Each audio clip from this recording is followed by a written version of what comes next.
Hello everyone, welcome to Skeptic Bio. Today we are going to have a quick revision of triads in surgery. So let's revise with me. So these are the triads we are going to discuss. So let's begin one by one. First is Macklers triad. Presents in Borway syndrome and it consists of subcutaneous emphysema, vomiting and chest pain. Now, SAND's triad.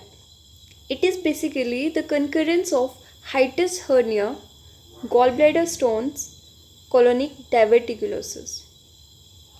Moving on to next, that is Riggler's triad.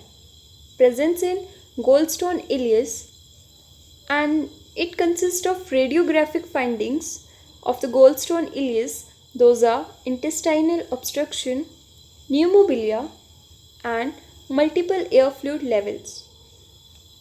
Next is Muphys triad. Presents in acute appendicitis, consists of pain, fever, nausea and vomiting. Now, CHARCOT triad, that is present in common bile duct stones, consists of pain, fever and jaundice. Now, QUINKE'S triad, also known as triad of SANDBLOOM, presents in hemobilia and it consists of jaundice, pain, melena. Now moving on to next, that is WHIPPLE'S triad. Presents in INSULINOMA and it consists of symptoms of hypoglycemia, blood glucose level less than 45 mg per deciliter and relief of symptoms following ingestion of glucose.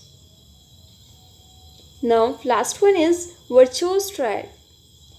It consists of endothelial injury, hypercoagubility and stasis of blood.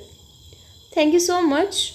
Please like and share and subscribe our channel. Thank you.